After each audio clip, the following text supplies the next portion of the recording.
noite, oficialmente. Vamos começar essa noite de quinta por aqui, né? Quando me veio essa proposta de fazer essa aula, né, de artigo científico, foi muito pela demanda da galerinha que está no mestrado, né, que entrou no mestrado agora, que não sabe ainda por onde vai. Totalmente normal, tá, gente? Às vezes eu que estou no doutorado não sei por onde vai, né? Mas sejam muito bem-vindos, muito bem-vindas. A gente vai bater um papo hoje sobre artigo científico. E é claro que antes de começar, né, eu vou me apresentar. Apesar de eu achar que a maioria já me conhece um pouquinho, né? É importante eu dizer para vocês que fiquem à vontade para me parar a hora que vocês quiserem, tá? Para perguntar, para tirar dúvida. A gente está aqui para isso, para conversar mesmo sobre isso. O proposta é que seja mesmo um bate-papo. E aí, quem sou eu para estar aqui falando de artigo científico, né, gente?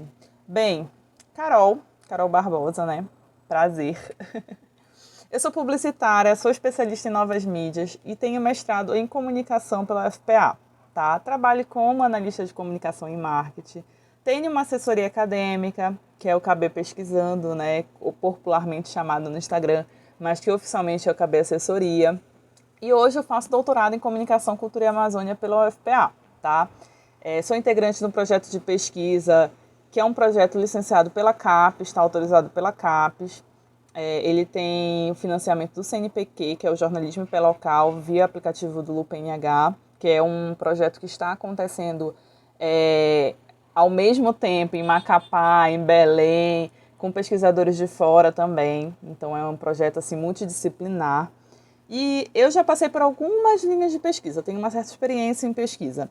Então eu já trabalhei com comunicação e política, com comunicação e HQ, já trabalhei também com as questões relacionadas ao Observatório de Comunicação e Culturas e Resistências na Panamazônica, com tecnologia, comunicação e ciência da cognição e processos comunicacionais e mediatização na Amazônia.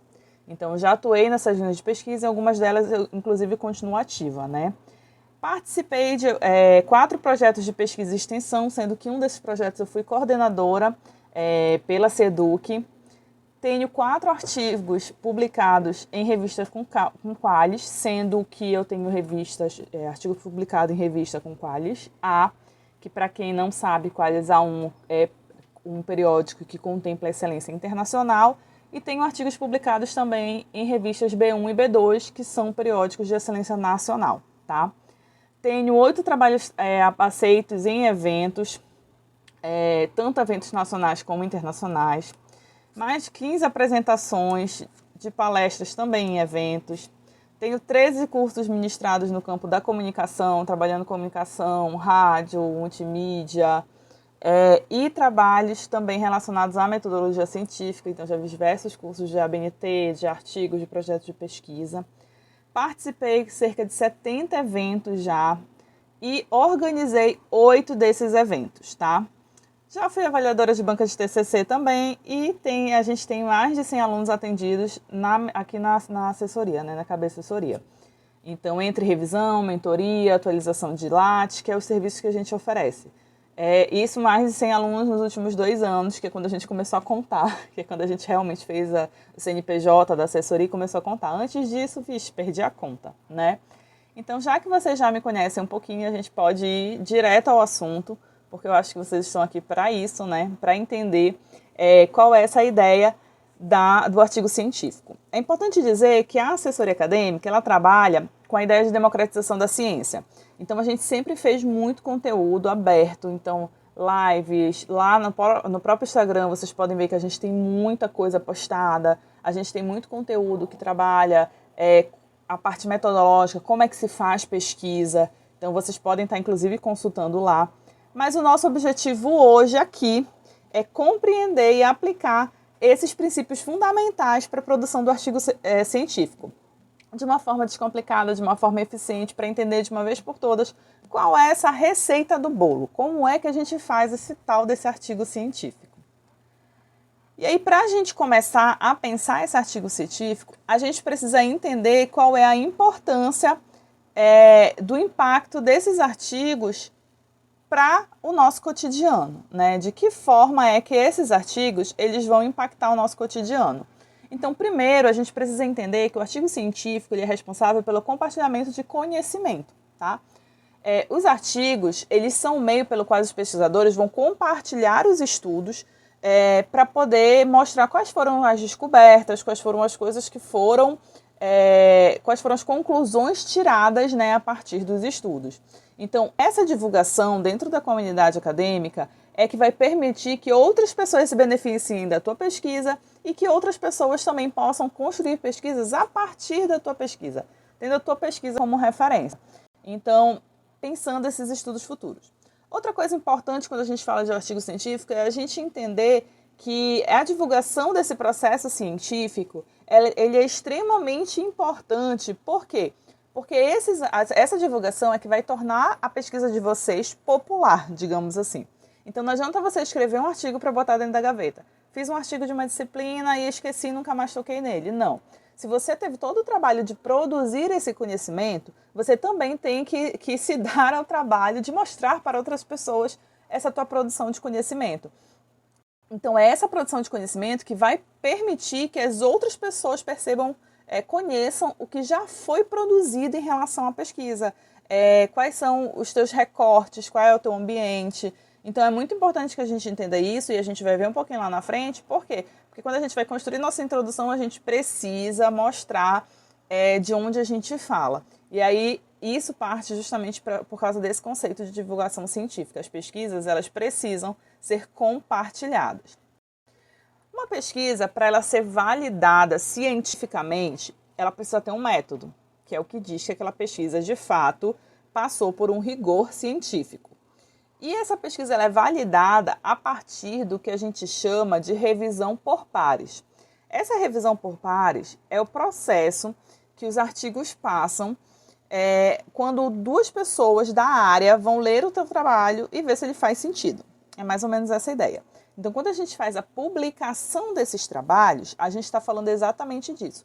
Que outras pessoas leram e estão de acordo que tua construção teórica, tua construção científica, ela é coerente. Então, é muito importante que sempre passe por revisão de pares. E aí, é isso que vai dar confiabilidade no resultado de vocês. Por que a gente precisa entender isso? Na época da pandemia, teve muita desinformação científica, porque algumas pessoas pegaram pré-prints, que são pesquisas ainda não avaliadas por pares, e julgaram que essas pesquisas eram verdade, tá? É muito importante que a gente entenda esse processo para que a gente entenda que a pesquisa ela só tem o rigor científico e ela só é atestada quanto pesquisa depois que ela é revisada, depois que ela é lida. Então, fiz um artigo científico, mas postei só no meu blog, ninguém revisou. Eu postei porque é meu blog, eu vou lá e coloco ele. Ele não está validado cientificamente, esse teu artigo. E aí existe a diferença entre artigo científico e artigo jornalístico. A gente precisa entender que a diferença está exatamente nisso. A confiança que o teu trabalho de pesquisa está exercendo. Ele não é a tua opinião, é uma construção de pesquisa, tá? E aí é claro que essa importância e esse impacto desses artigos científicos também afeta diretamente o prestígio e o reconhecimento. A publicação desses artigos vai ser um marco de importância na carreira acadêmica de vocês. Então, vocês vão ser conhecidos a partir das coisas que vocês publicam. E, às vezes, é meio até frustrante falar assim, eu não sou o meu Lattes. Mas, para o mundo acadêmico, você é o seu Lattes. Você é aquilo que você produziu, aquilo que você participou, a sua construção acadêmica, tá? Ela é considerada um indicador de sucesso e competência dentro desse teu campo científico. Então, esses artigos eles vão te tornar alguém reconhecido e com credibilidade para esse assunto. É essencial que vocês compreendam que o impacto das contribuições individuais de vocês podem ter esse contexto com uma qualidade de produção científica que vai influenciar positivamente a comunidade acadêmica como um todo. Então, por que a gente fala sobre isso? Para que vocês entendam que vocês têm um poder e uma responsabilidade com aquilo que vocês estão produzindo. E isso a gente precisa entender antes de qualquer coisa, para que a gente entenda que o que eu estou escrevendo não é a minha opinião, ela é uma construção científica daquilo que eu estou propondo, tá? Ok, Carol, entendi essa ideia. Agora que eu vi a tua mensagem, Lilian, tá tudo ok? Entendi essa minha ideia de pesquisa, por que a minha pesquisa é importante, por que esse rigor científico é importante. Carol, como é que eu faço essa tal dessa pesquisa? A primeira coisa, vocês precisam definir um tema para a pesquisa de vocês. O tema de pesquisa ele vai ser aquele assunto que vocês vão falar dentro da construção científica de vocês, tá? Então, como é que a gente faz essa construção desse tema? A gente sempre escreve a partir dos olhares possíveis da nossa época, tá? Isso aqui não é uma fala minha, isso é uma fala desse texto aqui, que é inclusive incrível, eu super aconselho. E aí é preciso a gente entender que esse olhar ele é possível da nossa época, por quê? Porque não adianta a gente achar que a gente vai ter uma construção de algo que ainda não existiu. Não tem como eu falar, por exemplo, da pandemia antes da pandemia existir. Então a gente só pode construir aquilo que a gente está vivendo ou que a gente viveu, tá? Não necessariamente a gente escreve sobre aquilo que da nossa parte a gente considera relevante, mas a gente também precisa construir coisas a partir daquilo que é relevante para a sociedade, para o contemporâneo. É claro que eu posso aliar aquilo que eu acho relevante a aquilo que é relevante socialmente, tá? Então, tirando eventuais arroubos visionários e prenunciadores de interesses futuros, todo historiador tem pelo menos um dos seus pés apoiados no seu tempo. Para trás de sua escrita é um leitor que ele busca conscientemente ou não. Então, toda vez que eu escrevo para alguém. Para quem eu estou escrevendo? É claro que a gente pode ter ideias visionárias, prenúncios de algo que não aconteceu ainda.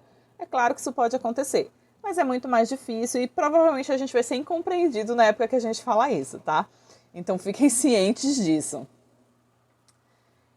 E aí, como é que a gente faz, de fato, essa escolha para esse tema? Ok, tem um monte de coisa que eu quero falar, Carol gosta de um monte de coisa. Como é que eu escolho esse tema de pesquisa, tá? Esse tema, ele precisa ser relevante e atual para a tua área de estudo. Então, é muito importante que tu entenda que essa tua área de estudo, ela precisa ser conhecida. Tu precisa explorar a literatura existente para identificar quais são as lacunas de conhecimento. Quero falar de educação. Quais são as possibilidades que eu tenho para falar de educação? O que já foi dito sobre a educação? O que eu posso dizer que ainda não foi dito? Entendam, vocês não vão inventar a roda, tá? Mas a gente precisa também entender. Tem alguém pedindo para entrar aqui. A gente não vai inventar a roda quando a gente vai criar o nosso tema de pesquisa, mas a gente vai partir de algum lugar. Então é sempre importante que a gente entenda que essa nossa escolha de tema, ela parte de um tema de algo que já aconteceu ou de algo que está acontecendo, mas ela vai se assemelhar a algo com certeza que foi construído de alguma forma, tá? Então a gente precisa, como é que a gente entende se esse tema é relevante, o que já existe entre ele, como é que a gente encontra essa lacuna? É a partir das bases de dados acadêmicas. Então a gente vai procurar artigos científicos, revisões sistemáticas, para poder obter essa visão ampla desse assunto. Às vezes eu digo assim, eu quero escrever um artigo. Olha, esses dias a gente estava no doutorado e a gente estava conversando sobre uma metodologia específica, né? Sobre pesquisação. E alguém disse assim, porque não é mais utilizado pesquisação. Aí eu disse, calma aí, eu utilizei pesquisação no meu TCC há 4 anos atrás, cerca de 4, 5 anos atrás. Então, assim, a gente precisa entender que a gente fala a partir de um tempo. E a gente só tem essa ideia do que já foi falado quando a gente consulta essas bases e a gente entende o que já foi falado sobre isso, o que falta ser falado sobre esse assunto, tá? Outra coisa importante, e aí é a coisa, na verdade, mais importante para vocês aprenderem aqui, tá? É definir a pergunta de pesquisa de vocês. Essa pergunta de pesquisa é aquilo que vai guiar vocês para o resto da vida. O que eu dou de conselho sempre para todo mundo que faz mentoria comigo? Escolheu a tua pergunta de pesquisa? Gruda ela na parede. Por quê? Porque conforme a gente for lendo, conforme a gente for construindo as nossas pesquisas, é natural que em algum certo momento a gente acabe por se desviar. Eu acho que essa seria a palavra correta. Se desviar. Por quê? Porque a gente vai lendo um monte de coisa interessante, um monte de coisa bacana, e quando a gente vê, a gente quer escrever 50 coisas ao mesmo tempo, e a gente não vai ter um foco e não vai escrever, de fato, um artigo científico, uma construção científica. Então, a gente define a nossa pergunta, porque é ela que o nosso estudo precisa responder. Toda vez que eu estou lendo um artigo, eu me pergunto, ok, isso aqui que eu estou lendo vai responder minha pergunta? Se não vai responder minha pergunta, não é interessante para mim nesse momento. Então, a gente precisa ter foco quando a gente vai construir as nossas pesquisas. É importante que essa pergunta de pesquisa ela seja extremamente clara e objetiva, porque ela vai ser a base para a condução da pesquisa de vocês, ela que vai guiar toda a pesquisa de vocês. Então, essa pergunta, e aí isso é muito importante, tá? Ela precisa ser respondida, ela precisa poder ser respondida. Não vou fazer uma pergunta do tipo, eu quero saber como é que o mundo vai chegar em paz, né? Como a gente vai conseguir a paz mundial? Eu consigo responder essa pergunta? Não consigo, tá, gente? Então, a gente precisa ser muito realista. Se tu fez um estudo, se tu vai fazer um artigo, tu tem que ter essa pergunta, tu tem que ter algo para ser respondido. Acontece muito nas mentorias dos alunos que eu oriento, que eles já vêm com a resposta pronta. A pessoa, não, a minha pergunta é essa, mas a resposta é isso aqui. Se você já sabe uma resposta para a sua pergunta, você não precisa fazer a pergunta. Você pergunta aquilo que você não sabe. Você pode até ter uma hipótese para responder essa sua pergunta, mas você não pode afirmar antes de fazer a pesquisa. A pesquisa ela vai se construir e vai responder a sua pergunta. Então, a gente precisa também, dentro dessa definição dessa pergunta de pesquisa, entender que ela precisa ser específica e suficiente para direcionar a tua pesquisa, mas ela também precisa ser aberta para permitir explorar diferentes perspectivas. Então, geralmente, a gente tem uma pergunta-chave e outras perguntas que são complementares ao meu estudo. E aí, mais lá na frente, a gente vai ver como é que a gente define essas perguntas, como é que a gente constrói essas perguntas, porque muitos alunos têm essa dificuldade de como é que eu vou construir a minha pergunta, como é que eu faço essa minha pergunta de pesquisa, né? E aí, como é que a gente faz essa pergunta de pesquisa? Essa aqui é uma técnica que eu utilizo até hoje. Todo artigo que eu vou escrever, todo o trabalho que eu oriento os meus alunos a fazerem a mesma coisa. Primeiro, vocês vão escrever tudo que vocês já sabem sobre esse tema. Tem um determinado tema, vou escrever tudo. Vou falar sobre política dentro das escolas. Deixa eu escrever tudo que eu já sei sobre esse tema. Ok, olhei tudo isso. O que falta? O que eu quero saber dentro desse tema? O que eu não achei? O que falta ser pesquisado? Vou escrever também. Depois, eu vou pegar essas questões e vou organizar por grupos de coisas similares. O que eu posso agrupar? Então, olha, essas perguntas aqui, elas se parecem. Eu posso juntar elas nesse bolinho aqui. Essa pergunta aqui, elas se parecem também. Eu posso juntar elas nesse bolinho aqui. Depois que eu tiver com esses meus bolinhos, eu adoro fazer isso em post-it, tá? Tenho zilhões de post-its, adoro fazer em post-it. Depois que eu tiver esses bolinhos de perguntas, eu vou ver qual é o conjunto mais consistente de perguntas. Quais são as perguntas que eu consigo responder?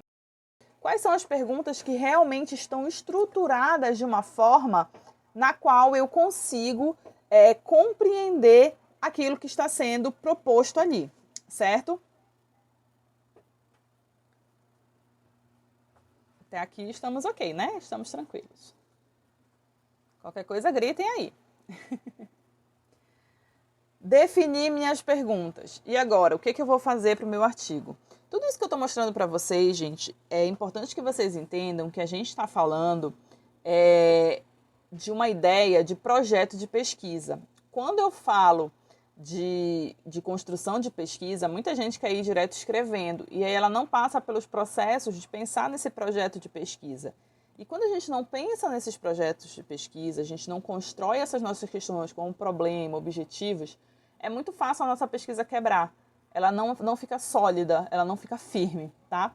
Então, como é que eu vou desenvolver essa pesquisa? Primeiro, eu preciso de um plano de pesquisa, tá? Pensando quais são as etapas que eu vou fazer para desenvolver essa minha pesquisa. E uma linha do tempo realista, claro. Se eu tenho 6 meses para escrever um artigo, se eu tenho 1 mês para escrever um artigo, se eu tenho 1 semana para escrever um artigo, o que eu consigo fazer? Eu vou fazer uma análise de conteúdo de imagens e eu tenho uma semana para fazer e eu quero analisar 2.000 imagens. Eu vou conseguir? Não, eu preciso ser realista com aquilo que eu posso fazer, tá? Outra coisa que eu preciso entender. Qual é o meu método de pesquisa, tá? Esse método de pesquisa, ele precisa conter uma apropriação para te poder responder a tua questão e atingir os teus objetivos. Então, qual é o método, qual é o caminho que eu vou seguir que vai me permitir atingir esses determinados objetivos que eu estou propondo aqui? Se vocês tiverem alguma dúvida, vocês podem ou levantar a mãozinha ou falar, tá? Porque eu não estou vendo o chat, eu estou com a tela aqui de apresentação aberta. E aí, o que mais eu preciso entender nesse meu desenvolvimento de pesquisa? Quais são os recursos que eu tenho para poder debater essa pesquisa, né? Quais são os recursos que eu tenho para poder construir essa minha pesquisa? Eu tenho acesso aos dados, eu tenho acesso a equipamentos ou colaboradores para planejar essa minha pesquisa.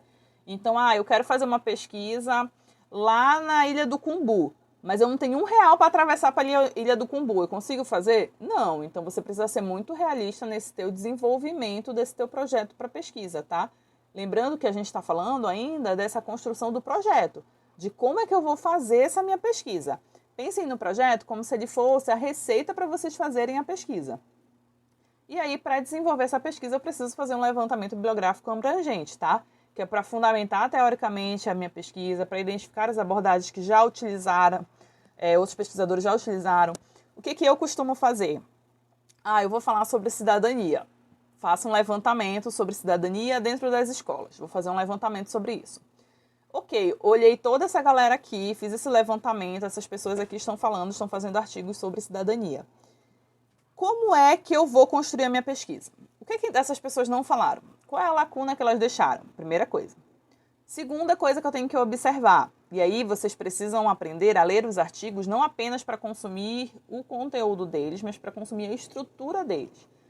Quais são as metodologias que são mais comuns dentro dessa pesquisa? Às vezes eu começo um artigo e eu não sei que metodologia usar.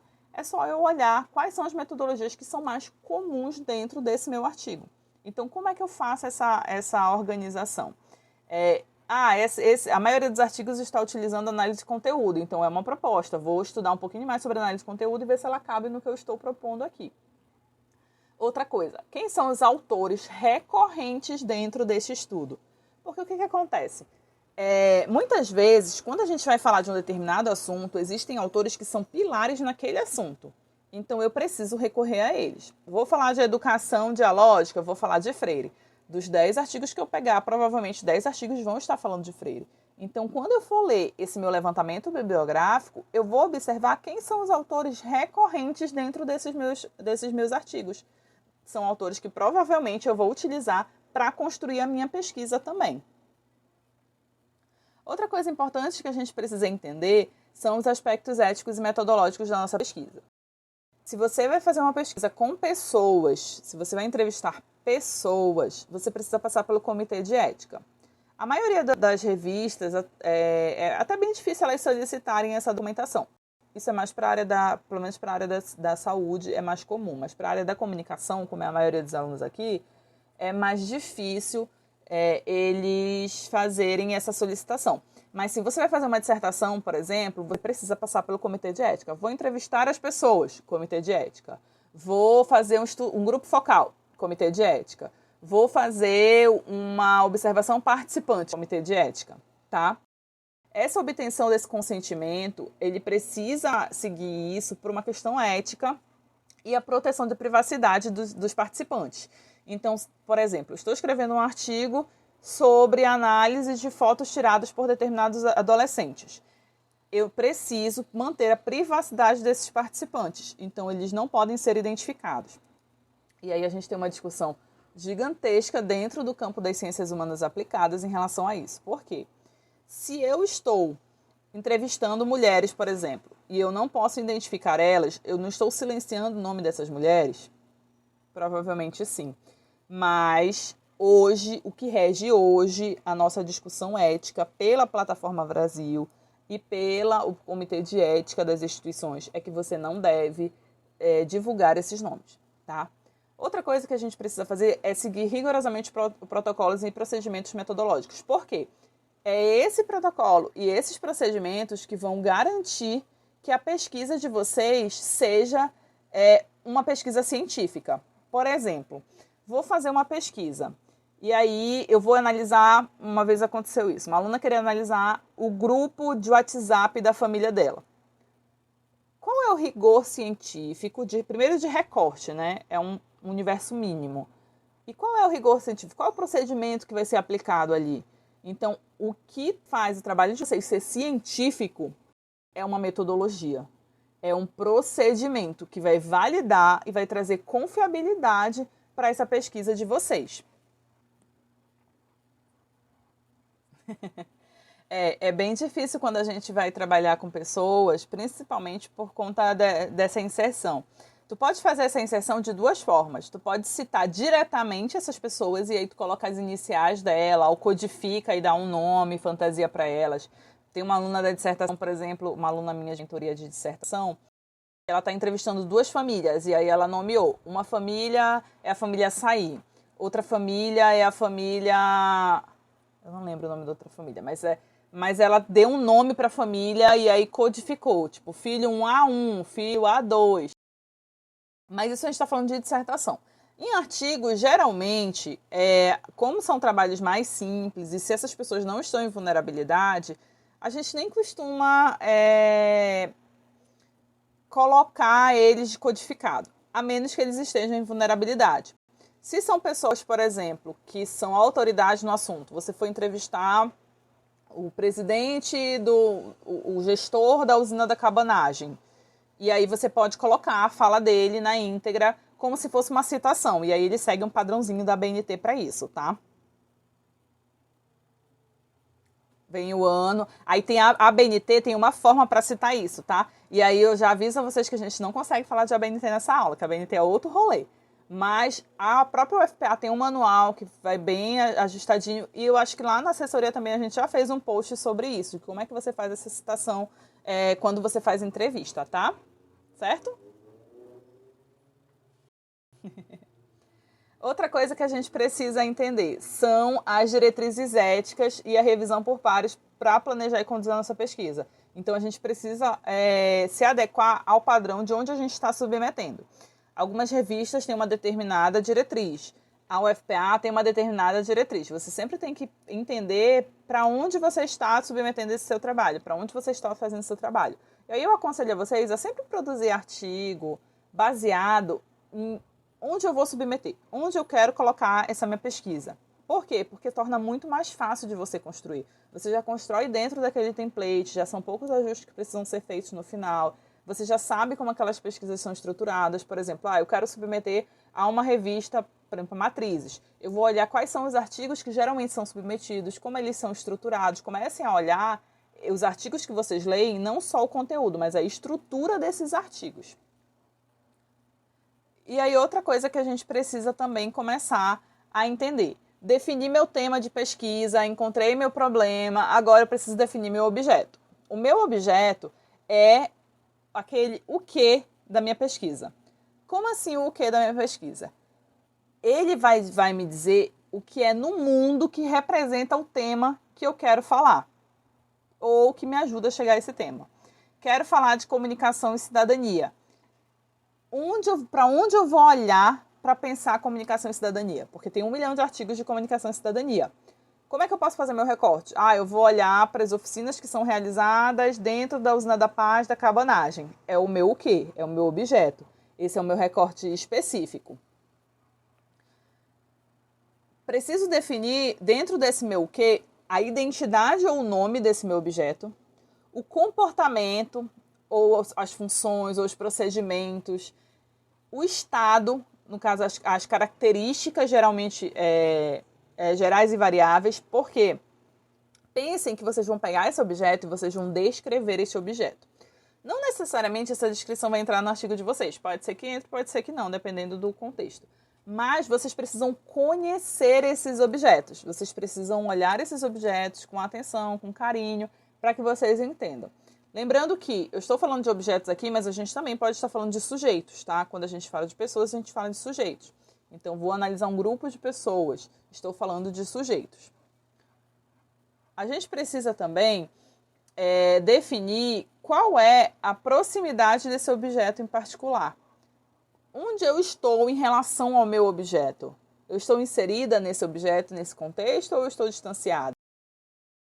Qual é a qualidade desse meu objeto? Eu tenho acesso, às vezes a pessoa chega assim, ai, Carol, eu queria falar sobre a comunicação, sobre as métricas da comunicação pública do município. Tá, mas tu tem acesso a essas métricas? Não, não tenho. Então, como é que tu vai falar sobre isso? Então, tu precisas ter acesso a esse teu objeto, tá? E a conceituação desse objeto dentro da comunidade acadêmica. Então, qual é o espaço que esse objeto ou que esses sujeitos ocupam dentro da comunidade acadêmica? Qual é as discussões que já foram feitas e que podem ser feitas a partir desse contexto? E aí, a gente vai para os nossos objetivos. Todo trabalho tem que ter problema, tem que ter tema, tem que ter objeto e tem que ter objetivo, tá? O objetivo é aquilo que eu vou fazer para chegar na minha resolução do meu problema. O meu objetivo geral, ele vai responder o meu problema. Seja no TCC, seja num artigo, seja no mestrado, no doutorado. Os meus objetivos, eles são as ações que eu faço para responder o meu problema. Então, toda pesquisa deve ter um objetivo determinado para saber o que vai procurar e o que se pretende alcançar, para onde eu estou indo. O meu objetivo é, qual é o caminho? Eu quero saber como as comunidades tradicionais se relacionam. Estou dando muito geral essa pergunta, tá, gente? Ok. Como é que eu vou resolver isso? Eu vou analisar as construções dos processos comunicacionais dentro das comunidades tradicionais. Viu? O meu objetivo, ele responde a minha pergunta. Esse objetivo, ele vai tornar claro o teu problema de pesquisa e vai possibilitar que tu aumente teus conhecimentos sobre esse determinado assunto ou tema tratado. Então, esse meu objetivo geral, ele precisa ser a minha ação para responder o meu problema de pesquisa, o meu questionamento. É a ação que eu vou fazer. Então, ele é a minha questão norteadora e ele é uma única frase. Tá? É uma frase só, é o meu objetivo geral. É ele que vai resumir o meu caminho. Já o meu objetivo específico, meu objetivo geral, ele está ligado a uma visão global e abrangente do tema, e ele está ligado ao tema de pesquisa. Aqui eu coloquei algumas referências para vocês de metodologia que é importante vocês darem uma olhadinha também, principalmente Marconi Lakatos, que é clássico em relação à construção metodológica. Mas aí tem os meus objetivos específicos. Os meus objetivos específicos, vocês têm que imaginar o seguinte. O meu objetivo geral, ele responde o meu problema de pesquisa, tá? Os meus objetivos específicos são os degraus que eu vou subir para chegar no meu objetivo geral. Então, se o meu objetivo geral é analisar, qual é o caminho que eu tenho que fazer para analisar? Ele vai ser as etapas da minha pesquisa. O que eu vou fazer para desenvolver a minha pesquisa? Qual é o meu percurso até chegar nesse meu desenvolvimento de pesquisa de fato? Então, os objetivos específicos, eles têm um caráter mais concreto e eles vão permitir que, de um lado, tu atinja o objetivo geral e, do outro, que tu aplique em situações particulares daquilo que tu está propondo na tua pesquisa. Os objetivos específicos, eles vão se referir ao tema ou assunto propriamente dito e definem as etapas que devem ser alcançadas para o teu objetivo geral de pesquisa. Portanto, você, quanto pesquisador, tem que se perguntar, ok, eu tenho um objetivo geral. O que eu preciso fazer para chegar nesse objetivo geral? Quais são essas etapas? E aí a gente precisa refletir sobre os tipos de objetivos específicos. Eu tenho objetivos específicos que são exploratórios, que eles preveem uma ideia de ainda não conheço, vou pensar em como é que eu vou construir essa exploração, tá?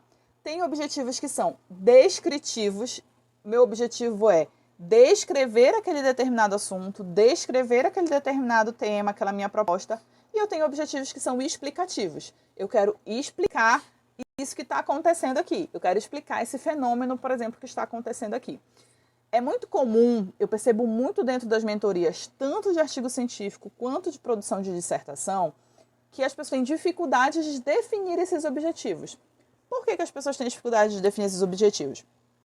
Porque elas não entendem é que cada verbo que eu estou falando como meu objetivo específico, os objetivos gerais e específicos, eles sempre são verbos, é uma ação. E cada ação quer dizer uma coisa diferente. Como assim? Quando eu falo que eu vou analisar uma determinada coisa, eu quero dizer uma coisa. Quando eu falo que eu vou descrever uma coisa, eu quero dizer outra. Quando eu falo que eu vou construir uma coisa, eu quero dizer outra. Então, a gente precisa entender o que é chamado aqui de taxonomia de Bloom. A taxonomia de Bloom, ela é basicamente esse quadro, tá? É um conceito que constrói esse quadro que vocês estão vendo, que ele vai me dizer que cada verbo comporta um nível de conhecimento. Então, cada ação, ela está dentro de um grupo de uma ação maior. Então, no primeiro nível, eu tenho verbos que me apontam o conhecimento de algo, são verbos que eles estão alinhados com o propósito de conhecer alguma coisa, como apontar, arrolar, definir, escrever, marcar. Eu tenho verbos que estão dentro do âmbito da compreensão dessa determinada coisa, que aí eu vou em descrever, discutir, esclarecer. Eu tenho verbos que estão dentro do âmbito da aplicação, então eu vou demonstrar, empregar, ilustrar, interpretar. Eu tenho verbos que estão dentro da construção de análise dessa determinada coisa, tá? Classificar, comparar, constar, criticar, debater. E aí, lembrando que a análise, ela não é só uma descrição, você faz uma construção crítica daquilo, né? Eu tenho verbos que estão dentro da síntese, então eu quero fazer uma síntese disso tudo, e tenho verbos que estão dentro de uma avaliação desse assunto. Por que é importante que a gente entenda aqui? Para que a gente escolha os nossos verbos corretamente, para que a gente escolha as nossas ações corretamente. Ah, Carol, estou com dúvida, não estou entendendo essa história. Pensa no verbo e pesquisa no Google. O que aquele verbo significa? Ok, o verbo analisar significa isso aqui. Isso é realmente o que eu estou querendo fazer? Porque às vezes o aluno chega para mim com os objetivos específicos e quando eu vou conversar com ele, eu percebo que não é a ação que ele está querendo construir. Não é o que ele está propondo fazer. Então, sejam críticos quanto a essa escolha dos verbos da pesquisa de vocês. Carol, entendi até aqui. Estamos tranquilos até aqui? Temos dúvidas até aqui? Eu acho que deu para entender até aqui, né? Como é que a gente vai pensar essa estrutura do meu artigo? Tá, Carol, eu quero começar a escrever, já entendi tudo isso, já sei qual é o meu problema. Quero começar a escrever. Como é que eu vou estruturar o meu artigo? O que o meu artigo tem que ter na estrutura dele? Primeira coisa, a introdução. Lembra que a gente conversou ali sobre problema, objetivo, objeto? Tudo isso faz parte da introdução de vocês. A gente tem um projeto de pesquisa, e aí já fica para a galera que está fazendo dissertação. O projeto de pesquisa de vocês, ele se torna a introdução de vocês. Por quê? É ele que vai dar o esqueleto do trabalho de vocês. É ele que vai dizer para onde o trabalho de vocês vai. Então, quando eu faço um artigo, a minha introdução, ela precisa, primeiro, apresentar o tema que eu estou estudando e a relevância dele para a área de pesquisa. Se eu vou falar sobre os ribeirinhos que estão lá em Abaetetuba, o que eu preciso fazer? Eu preciso contextualizar essa cidade, eu preciso explicar qual é o contexto dessas pessoas, eu preciso situar uma pessoa. Pensa assim, que vocês estão explicando para alguém que não é daqui. Tipo, uma pessoa de fora que não conhece esse contexto, como é que eu explico isso para essa pessoa? É assim que vocês têm que fazer no artigo científico de vocês. Então, a introdução de vocês, ela situa esse objeto de vocês, essa pesquisa de vocês, esse tema de vocês. Vocês também têm que contextualizar o problema de vocês. Como é que eu contextualizo o meu problema?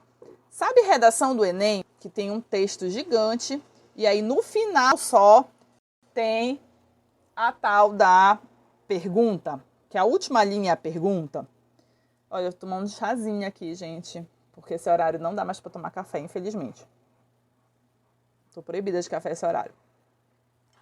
Então, também ri mesmo, mano, que se eu tomar café esse horário eu não durmo. Então, como é que a gente faz o nosso problema, essa nossa contextualização desse nosso problema? Tu pode trazer, por exemplo, dados. tanto por cento, vou falar sobre analfabetismo, tanto por cento da população é analfabeta no Brasil, segundo a reportagem tal, vocês podem trazer reportagem, portanto que vocês referenciem direitinho, de veículos confiáveis, é claro, ou então vocês podem trazer dados do IBGE, saiu um censo, inclusive agora recente, posso trazer os dados do IBGE também. E aí, o que eu preciso fazer? Ok, vou contextualizar esse meu problema, vou construir esse meu problema. Vou explicar para as pessoas onde esse problema está inserido. E aí eu sempre aconselho que você coloque o seu problema de pesquisa com uma interrogação no final. De fato, explique que aquilo é um questionamento. Então, este estudo tem por objetivo compreender tal coisa, que é justamente a minha resposta do meu problema. Vou perguntar, tendo como questão norteadora tal pergunta, coloquem detalhadamente isso. Outra coisa, vocês precisam fazer uma revisão sucinta de literatura já existente. Vocês não vão, nesse momento, definir os conceitos, mas vocês vão indicar. Eu vou falar sobre política a partir do Foucault, vou falar sobre cidadania a partir do Coutinho. Então, você já tem que indicar quem são esses autores que você vai utilizar para poder discutir essa sua pesquisa, tá? E aí, você também precisa fazer uma apresentação da sua pergunta de pesquisa e os objetivos do estudo. Então, esse momento da introdução é um momento que você vai dizer para as pessoas, a minha pesquisa vai por aqui. Tenho meu tópico de introdução. Qual é o meu próximo tópico, Carol? Eu tenho que ter um tópico teórico. Esse tópico teórico, vocês têm que se perguntar, quais são os meus eixos de pesquisa? O que é que está baseada a minha pesquisa? Eu vou falar sobre comunicação e consumo. Vou falar sobre comunicação e consumo a partir da perspectiva feminista. Então, eu tenho um eixo de comunicação, eu tenho um eixo de consumo e eu tenho um eixo feminista. Então, eu preciso escolher esses meus eixos. O que vai definir o teu eixo teórico são os assuntos que tu está trabalhando. Por exemplo, vou falar sobre um movimento social online. Para falar sobre esse movimento, eu preciso falar de política, porque é um movimento social. Eu preciso falar de cybercultura, porque eu estou falando do ambiente online. Então, eu vou definir esses meus eixos teóricos a partir do que eu estou propondo falar. E aí eu vou escolher esses conceitos. Por quê? Quando eu falo de eixos, eu não estou falando de conceitos, tá? Quando eu estou falando de eixo, eu estou falando desse assunto central, desse eixo central. Por quê? Eu posso falar, por exemplo, sobre política a partir do contexto de política partidária, a partir do conceito de política social. Eu posso desdobrar este assunto. Então, o eixo é aquilo que rege o centro da minha pesquisa. Eu estou fazendo um artigo sobre teoria da comunicação. Ok. Quais são as teorias da comunicação que eu estou trabalhando? Eu estou trabalhando a partir de uma perspectiva do paradigma emergente. Quais são essas teorias dentro do paradigma emergente? E aí, é claro que eu tenho que trazer aqui os meus autores para explicar essas teorias. É importante que vocês entendam que vocês vão explicar tudo. Eu falei ali sobre cybercultura. Soltei cybercultura ali. Não posso só soltar, eu tenho que explicar o que é cybercultura, a partir de quem foi falado isso, qual é a definição dela. Todo o assunto que vocês trouxerem precisa ser explicado. O artigo de vocês, ele precisa construir uma ideia de que vocês estão explicando para um menino de primeiro semestre que não entende nada do assunto. Então, tudo vocês precisam explicar. Vou falar sobre ecologia das mídias. Explico o que é ecologia das mídias e quem é o autor que eu estou utilizando para pensar essa ecologia das mídias. Certo?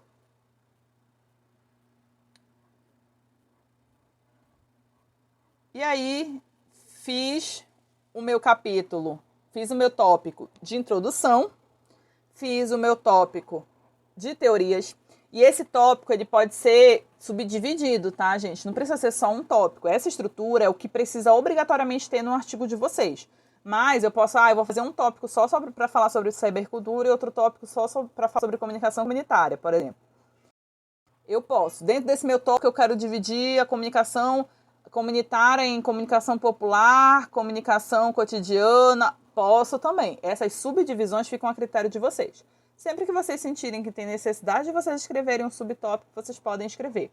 Mas, obrigatoriamente, vocês precisam ter uma introdução e o tópico teórico de vocês. O tópico metodológico, ele pode ser um tópico sozinho ou ele pode estar dentro do contexto do objeto de vocês. Por quê? Algumas pessoas gostam de escrever dentro do objeto, outras pessoas preferem fazer um tópico só para metodologia. Não tem problema. O que é esse tópico metodológico? É o que vai detalhar cada passo do caminho de vocês. É a receita do bolo de vocês. Ok, fiz uma pesquisa sobre isso. Quais foram as minhas etapas? O que eu precisei fazer? E aí vocês precisam lembrar que quando vocês escolhem uma metodologia, existe um método, existe uma forma de fazer aquela pesquisa. Então, se eu estou falando sobre pesquisa de análise de conteúdo, eu tenho uma pré-análise, que é uma leitura flutuante, eu tenho um processo de análise, de categorização, eu tenho algumas etapas que eu preciso seguir para poder construir essa minha pesquisa. Então, nesse tópico metodológico, que pode ser um tópico só dele, ou que ele pode estar incluído ao longo da tua pesquisa, tu precisa explicar qual é a abordagem que tu vais utilizar para a coleta dos teus dados e para a análise dos teus dados. Como é que tu estás fazendo essa tua pesquisa? Tu precisa ser clara, objetiva, permitir que os outros pesquisadores também possam reproduzir teu estudo. Então, eu olhei aqui a minha dissertação, por exemplo. Eu trabalho na minha dissertação de mestrado com uma análise do conteúdo, uma análise de redes, uma etnografia e uma análise comparada, um estudo comparado. Eu utilizei 4 procedimentos metodológicos e juntei eles. Então, de repente, uma pessoa está querendo fazer um procedimento parecido com o meu. Ela pode ir lá e usar essa metodologia para poder construir uma outra pesquisa com outro objeto, com outro recorte, mas ela segue o mesmo procedimento metodológico, tá? Vocês precisam verificar se existe a necessidade de aspectos éticos. Então, eu precisei de um formulário de consentimento, eu precisei de autorização da Plataforma Brasil. Isso tem que estar descrito dentro desse procedimento metodológico de vocês. Até aqui acho que estamos tranquilos, né? Qualquer coisa gritem aí. Ok, Carol, já fiz lá a minha introdução, fiz meu tópico teórico, já expliquei minha metodologia. Agora é o resultado e discussão desses resultados. Pode ser um capítulo só, pode ser 2 capítulos, 2 tópicos, um tópico só, fica a critério de vocês essa divisão. Mas essa estrutura, ela obrigatoriamente tem que ter no artigo de vocês. Como é que eu faço esse resultado ou essa discussão desses meus resultados? Primeiro, eu preciso apresentar os principais resultados da pesquisa de uma forma clara e concisa. Fiz essa pesquisa, o que foi que eu encontrei nessa minha pesquisa, tá? Eu posso utilizar para isso tabela, gráfico, figura, eu posso utilizar citações dos meus participantes. Então, eu posso trazer o máximo de recursos possíveis para mostrar o que eu encontrei nessa minha pesquisa. Nesse momento, vocês precisam evitar, no momento de apresentar os resultados, vocês evitam essa interpretação, tá, dos fatos. Então, nesse momento que eu estou apresentando os meus resultados, primeiro eu mostro eles e depois eu discuto sobre eles. Então, depois que eu apresentei esses resultados, é que eu vou analisar e interpretar esses resultados obtidos. Vou relacionar eles com a literatura existente. Aí eu retorno para o meu tópico teórico, tá? Com os meus autores, para poder fazer a análise. Eu vou falar sobre cidadania, então eu vou olhar esse meu resultado e vou buscar esses conceitos que eu utilizei aqui e vou trazer para cá. Como foi visto no fulano de tal, a partir do que já foi tecido por fulano de tal, é possível ver a cidadania nesse momento assim. Então, é assim que eu vou discutir. E aí a gente precisa explicar quais são as implicações desse resultado, dessa limitação. Então, encontrei esse meu resultado. Ok. O que muda? O que muda a partir de uma perspectiva do que eu vejo, do que eu construo quanto pesquisador? O que muda dentro dessa sociedade? Quais são as limitações? Olha, eu só consegui fazer isso, não consegui além disso por causa de tal limitação. E é preciso comparar também esses resultados com outras coisas que já foram obtidas e onde é que o teu estudo está se encontrando sendo único, né? O que diferente você descobriu daqueles artigos que você leu lá no começo, na tua revisão de literatura, tá? E aí tu podes apresentar também as possíveis explicações para esses resultados. para coisas que aconteceram, por exemplo, e tu não esperava. E acontece, tá, gente? Às vezes a gente entra com uma pesquisa e a gente pensa que a gente entendeu uma coisa e a gente vem com uma hipótese e chega na hora a gente percebe que é outra coisa totalmente diferente. E aí, por fim, vocês vão fazer a conclusão de vocês. Como é que a gente faz essa conclusão? Essa conclusão, ela precisa ter uma síntese dos principais achados no estudo de vocês. Então, quais foram as principais questões que vocês encontraram na pesquisa de vocês? Ela precisa responder à pergunta de pesquisa de vocês e os objetivos estabelecidos. Então, é sempre interessante que no início da tua conclusão, tu retome um pouco as coisas que tu já discutiste. Então, o que era a tua pergunta mesmo? Retoma essa pergunta lá na tua conclusão para te poder responder ela. E aí tu tem que destacar a importância e as contribuições do teu estudo para a área de pesquisa, e aí também tu podes indicar coisas futuras, coisas que tu pode realizar ainda a partir dessa pesquisa, tipo outras coisas que me surgiram a partir daqui. Então, geralmente, nas ciências sociais aplicadas, eu nem gosto de utilizar o termo conclusão, porque como a gente trabalha com fenômenos, com pessoas, com questões que são mutáveis, que mudam muito, né, que estão em constante transformação, quando a gente coloca conclusão, parece que está fechado, e na verdade não é. As pessoas se transformam, as coisas se transformam, então eu costumo utilizar considerações finais. Mas é muito critério de cada pessoa, de cada pesquisador, é uma escolha realmente. Mas eu trabalho considerações finais. Fiz tudo isso. O que mais eu preciso fazer depois disso? Eu preciso fazer... Existem algumas coisas que a gente precisa entender para escrever o artigo científico, tá? Principalmente falando de escrita, tá? Tem uma questão que ela é um pouco discutível, tá, gente? Por quê? Existem alguns pesquisadores que preferem uma escrita formal. E existem outros pesquisadores que preferem uma escrita em primeira pessoa, uma escrita mais próxima. Isso é uma escolha de pesquisa, mas é claro que reflete diretamente na pesquisa de para onde você está submetendo. Algumas revistas, por exemplo, não aceitam que você fale em primeira pessoa, que você tenha essa construção um pouco mais pessoal da sua pesquisa. Mas existem algumas coisas que elas são unânimes em todas as pesquisas. Primeiro, você precisa ter clareza e objetividade na pesquisa de vocês.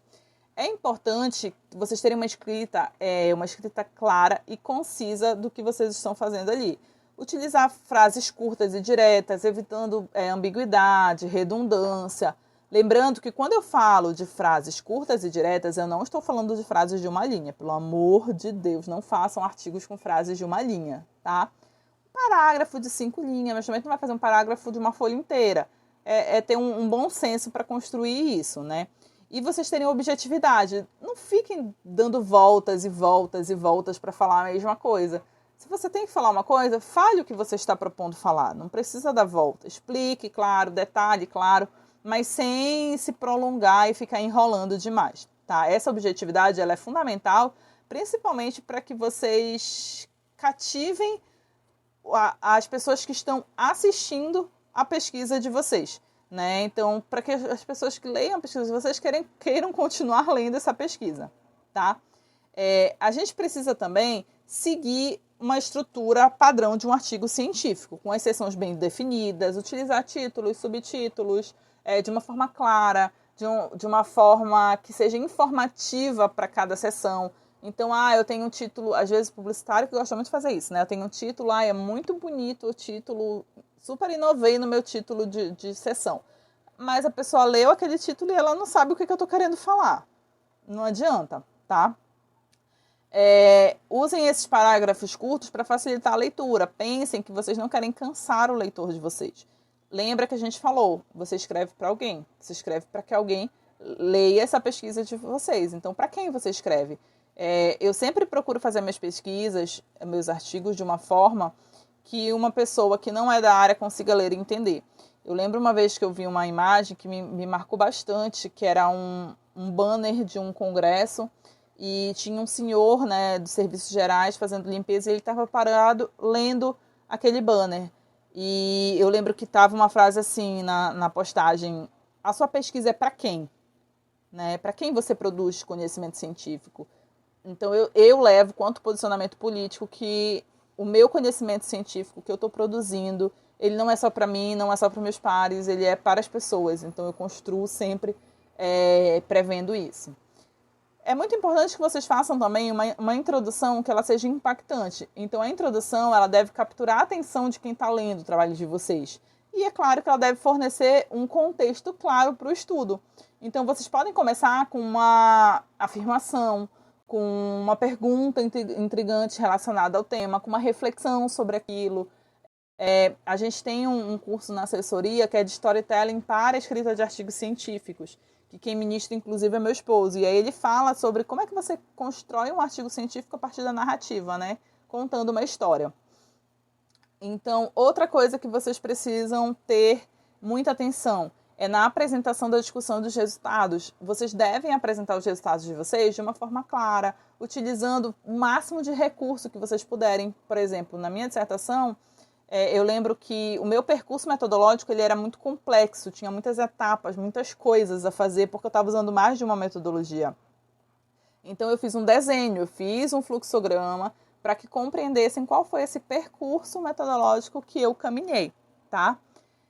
Essa interpretação dos resultados de vocês, ela também precisa estar relacionada com os objetivos e com a literatura existente, discutir essas implicações do resultado, apontando limitações, futuras direções de pesquisa. Tudo isso vai fazer com que o artigo de vocês seja prazeroso de ser lido. O artigo não precisa ser chato, a construção de pesquisa de vocês não precisa ser trabalhosa, ela tem que ser prazerosa. Para mim, a pesquisa ela tem que ser um processo de algo que eu quero, de algo que eu me sinto capaz, de algo que eu quero ver no final, quero ver executado, tá? A conclusão de vocês, ela tem que resumir os principais resultados de vocês, tá? Tem que destacar quais são as contribuições de vocês, tem que responder a pergunta, vocês têm que evitar a introdução de novos tópicos. Então, tipo, não vou chegar na minha conclusão e... mas espera aí, eu acho que eu percebi tal coisa. Não discuti nada disso lá nos meus resultados e trouxe uma coisa totalmente inesperada na minha conclusão. Não, tá, gente? A conclusão é para fechar o trabalho de vocês. Muita atenção à citação de referências de forma adequada. Geralmente as revistas e os programas utilizam a ABNT, mas vocês precisam verificar, porque algumas revistas fora pedem APA, pedem Vancouver, então vocês precisam ter essa atenção. Não dá tempo aqui da gente falar sobre a BNT, porque é uma outra aula, são vários outros detalhes, né? A gente também tem um curso na assessoria sobre a BNT, mas eu vou dar uma dica muito simples para vocês, tá? Uma dica que eu utilizo. Quando eu escrevo o artigo, eu não gosto de fazer a BNT, eu prefiro pagar para alguém fazer. Por quê? O nosso olho, ele acostuma. Então, você passa tanto tempo vendo, revendo aquele processo, aquela sua pesquisa, que algumas palavras bobas vão passar despercebidas de ti. Por quê? Justamente por essa questão de que o teu olhar está acostumado, tua mente está acostumada com aquilo, e aí tua mente entende que aquilo está correto. Então, se você tem a possibilidade, pague para alguém fazer, que você evita estresse, tá? Muito cuidado com o plágio, principalmente o autoplágio. Não é porque você citou que você não precisa referenciar, você tem que referenciar mesmo você tendo citado. E outra coisa importante, se eu trouxe um conceito, eu preciso de quem é. Dizer de quem é esse conceito. Por exemplo, vou falar sobre... eu citei cybercultura, mas eu não criei esse conceito de cybercultura. Então, eu preciso explicar de onde eu estou tirando isso, de onde é que está saindo esse tal desse conceito, tá? Façam uma revisão detalhada antes da submissão, verifiquem gramática, ortografia, coesão, coerência do texto de vocês. Tudo isso é muito importante para que a pesquisa de vocês seja, de fato, aprovada quando vocês submeterem. E aí, para o choque de todos, eu vou indicar para vocês o ChatGPT. Nossa, todo mundo tem um horror a ChatGPT. Meu Deus do céu, o ChatGPT vai substituir as pessoas, a pesquisa científica não vai ser mais feita e blá, blá, blá. Mas não. Quando a gente pensa no ChatGPT para a construção da pesquisa, a gente fala de uma IA que te faz companhia. O processo de pesquisa é extremamente solitário. Então, o que acontece? A gente passa muito tempo sozinho na frente do computador. Como é que eu tenho usado o ChatGPT? Principalmente como se fosse um amigo que pesquisa a mesma área que eu. Como assim, Carol? Quando a gente está pesquisando, também ficou com medo. Vou te explicar aqui qual é essa ideia, a minha proposta aqui de utilização do ChatGPT. E, gente, a minha proposta não tá aprovada por ninguém aí, podem me cancelar aí nesse rolê acadêmico, mas vamos lá. Quando a gente está pesquisando, a gente só tem a oportunidade de conversar sobre o nosso tema quando a gente vai para eventos e grupos de pesquisa da mesma área. Por mais que uma pessoa faça uma pesquisa, por exemplo, eu estou fazendo uma pesquisa sobre comunicação e cidadania e eu conversei com fulano que também faz isso. Mas talvez ela não faça exatamente a mesma coisa que eu estou fazendo. Então, como é que a gente pode usar o ChatGPT? Principalmente para te gerar ideias. Olha, não consegui ainda definir meu tema, mas não defini minha pergunta. Coloca o teu tema lá e pede para ele te sugerir respostas, perguntas que possam ser destrinchadas, que possam construir tua pesquisa. Então, é claro, você tem que saber usar o ChatGPT, você precisa dar um comando para ele, é um programa, então você tem que dar um comando para ele. Atue como um pesquisador científico e a partir da reflexão tal, me sugira alguns problemas de pesquisa. E você vai conversar. A principal ideia que eu proponho para vocês aqui é que seja um espaço de diálogo. Por exemplo, estou em dúvida, não sei que autor usar para falar um determinado tema. Eu posso ir lá no ChatGPT e me indique as principais referências do assunto tal, dentro do recorte tal, do campo tal. E aí ele vai te indicar autores para te ler. Então pensem como se fosse um conselheiro. Não estou dizendo, e aí vou repetir de novo, não estou dizendo para vocês usarem o ChatGPT para escrever por vocês. São coisas diferentes, tá, gente? Mas eu estou dizendo para vocês que vocês podem ter uma companhia para esse processo de escrita. Sim, a gente pode, inclusive, até usar ele para revisar o nosso trabalho, tá, gente?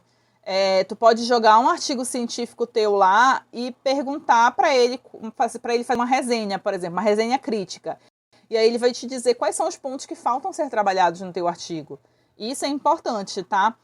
Lembrem que eu não estou falando para vocês pedirem para ele escrever um artigo para vocês, pelo amor de Deus, senão eu vou ser cancelado no PPG.com, vamos expulsar de lá. Não estou pedindo para vocês pedirem para o programa escrever para vocês, mas para que ele ajude vocês a refletir sobre esses assuntos, para que ele ajude vocês a pensarem em questões que possam ser respondidas, para que ele ajude vocês, inclusive na BNT, tipo, tenho tal obra, como é que eu cito essa obra? Ele pode te ajudar também, tá? Fica muito claro, existem ferramentas que analisam tanto o plágio como produção a partir de IA, tá? Hoje a gente tem plataformas que fazem isso, que, tipo, ela lê o teu trabalho e te diz onde é que foi plágio, onde é que foi utilizada a inteligência artificial. Então, por isso que é muito importante que vocês usem com sabedoria isso. Inclusive, gente, existe uma regra para plágio. Você pode, por exemplo, não posso botar 1 milhão de citações. Existe um limite de citações para não ser considerado plágio. Tem uma porcentagem. O teu trabalho ele não pode ter mais de 60% de plágio a partir da análise do software, porque senão ele é considerado um trabalho plagiado. Então, existem alguns critérios para essa análise que os professores geralmente fazem. Então tenham cuidado, usem com sabedoria. Eu sempre acredito que a tecnologia ela não é vilã e ela também não é herói, tá? Ela é neutra e depende de como a gente usa. Então é muito importante que vocês entendam isso para vocês fazerem a construção da pesquisa de vocês. Amores, tudo certo?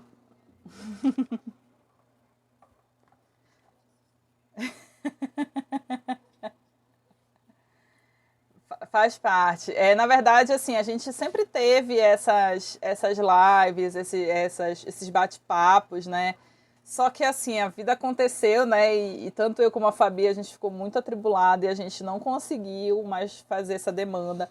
Mas, assim, A gente vai voltar com esse projeto, porque o projeto da assessoria é justamente a democratização da ciência, que a gente torne a ciência de uma forma mais acessível, principalmente essa construção do pensamento científico, né? Então, a nossa proposta é exatamente essa. A Fabi está organizando uma live, se eu não me engano, sobre resenha crítica. Então, assim que tiver ok, a gente vai postar lá na assessoria para vocês também. Fiquem ligadinhos aí sobre isso. Mas a nossa proposta é que a gente tenha mais uns papos por aí. Qualquer dúvida, tá aí meu contato. Mas vocês já conhecem, acabei pesquisando. O semestre tá ótimo. Meu número de celular, podem mandar mensagem, eu sempre respondo, tá? E-mail também, qualquer coisa. Estamos por aqui, a gente está aqui para construir juntos, tá, gente? Que vocês entendam que esse é um canal super aberto para tirar dúvida. Carol, como é que eu faço tal coisa? Se eu puder, se tiver meu alcance, eu com certeza vou ajudar vocês, assim como a Fabi, que está junto comigo aqui nesse projeto já tem bastante tempo. E é isso, gente. Qualquer coisa, gritem, tá bom? Boa noite, gente. Beijão. Tchau.